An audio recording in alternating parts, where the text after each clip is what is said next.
दोस्तों शायद आपको इस बात की जानकारी अच्छे से होगी कि देश के जो भी नागरिक हैं उनको जो भी अधिकार मिले हुए हैं वो सीमित दायरे के अंदर मिले हुए हैं।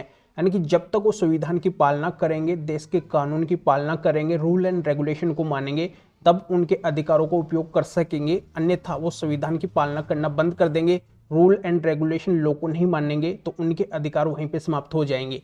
तो ऐसे ही पत्नी के भी मेंटेनेंस लेने के अधिकार होते हैं जो पति से मेंटेनेंस ले सकती है। पर यहाँ पे अगर पति पक्ष की साइड से पत्नी के ऊपर ये 2 केस कर दिए जाते हैं तो पत्नी का मेंटेनेंस लेने का अधिकार भी पूरी तरह से समाप्त हो जाता है। तो आज के वीडियो के अंदर मैं आपको यही बताने वाला हूं कि ऐसे महत्वपूर्ण 2 केस कौन से हैं जो पति पक्ष की तरफ से पत्नी के ऊपर करते ही पत्नी का ये सबसे बड़ा जो मेंटेनेंस लेने का अधिकार है वो समाप्त हो जाएगा। तो इसके लिए आपको करना क्या है, वीडियो को बिल्कुल अंत तक देखना है। पूरी जानकारी आपके तभी समझ में आएगी क्योंकि आपको अच्छे से पता है कभी भी आधे अधूरे वीडियो से जानकारी समझ में नहीं आती है, इसलिए पूरी जानकारी के लिए वीडियो को बिल्कुल अंत तक देखना होता है।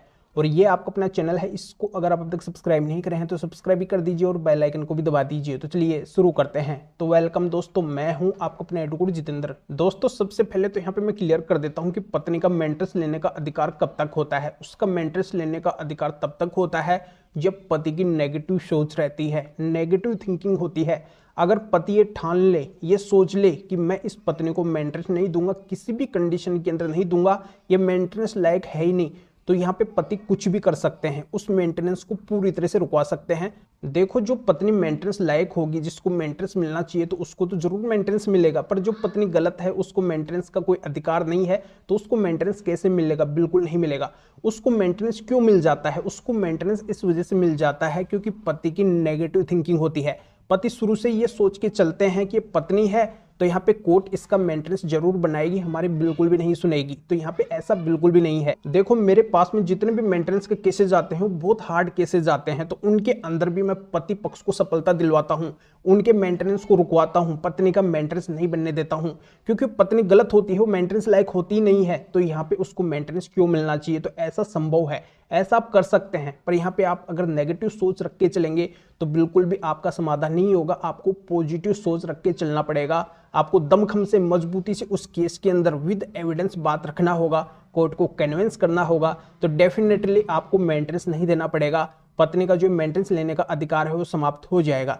तो यहाँ पे आज मैं आपको 2 ऐसे प्रोसीजर बताने वाला हूँ, 2 ऐसे केसेस बताने वाला हूँ जिसके माध्यम से आपको पत्नी को मेंटेनेंस नहीं देना पड़ेगा। तो यहाँ पे सबसे पहला लॉ कौन सा आता है, सबसे पहला कानून कौन सा आता है, सबसे पहला रास्ता कौन सा आता है? तो सबसे पहला रास्ता यह आता है कि पति की अगर सीमित सैलरी है, यानी कि अगर पति की एक ही इनकम है, ज्यादा इनकम नहीं है, या फिर कहीं से भी इनकम हो रही है, तो उसकी एक सीमित इनकम है और उस इनकम के अंदर अगर पति के खर्चे बहुत ज्यादा हैं, बहुत लोग उसके ऊपर डिपेंड है, जैसे उसके माता पिता भी डिपेंड है या फिर अन्य लोग भी डिपेंड है, यानी कि पति की कम इनकम के अंदर ज्यादा खर्चे हैं, तो पति की जो भी कमाई है, इनकम है, उसमें से पति के जो माता पिता है वो भी अपनी भरण पोषण की राशि लेने के लिए पति के ऊपर BNSS 144 यानी कि भारतीय नागरिक सुरक्षा संहिता की धारा 144 का केस कर देते हैं, तो उस पति को अपनी पत्नी से पहले अपने माता पिता का भरण पोषण करना अनिवार्य होता है। तो ऐसे में पति को अपनी इनकम में से अपने माता पिता को भरण पोषण की राशि देनी पड़ेगी और साइडली और भी पति के खर्चे होते हैं।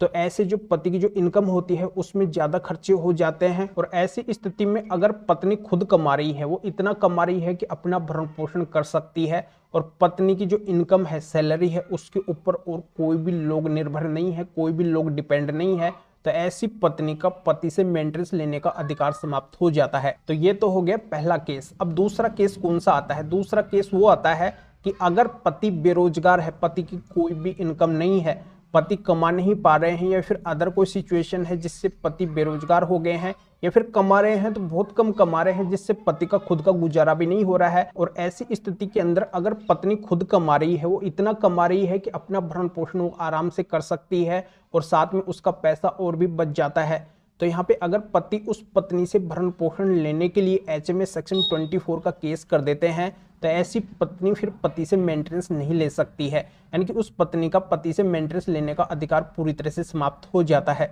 तो दोस्तों जानकारी आपके अच्छे से समझ में आ गई होगी। अगर पति पक्ष की तरफ से 2 केस हुए रहते हैं तो पत्नी मेंटेनेंस नहीं ले सकती है, उसका अधिकार समाप्त हो जाएगा। इस मैटर में फिर और किसी भी कानूनी मैटर में अगर आप मेरे से अधिक जानकारी लेना चाहते हैं, मेरे से फ़ोन के ऊपर बात करना चाहते हैं, तो इस व्हाट्सअप नंबर के ऊपर व्हाट्सअप पे मैसेज करके अपॉइंटमेंट बुक करवा के डायरेक्टली आप मेरे से कॉल के ऊपर बात कर सकते हैं। अपनी हर तरह की कानूनी समस्या का समाधान मेरे से जान सकते हैं। अभी आप इस वीडियो को लाइक कर दीजिए और शेयर भी कर दीजिए, जो और लोगों तक भी जानकारी पहुँच सके। तो वीडियो देखने के लिए आप सभी का बहुत बहुत धन्यवाद।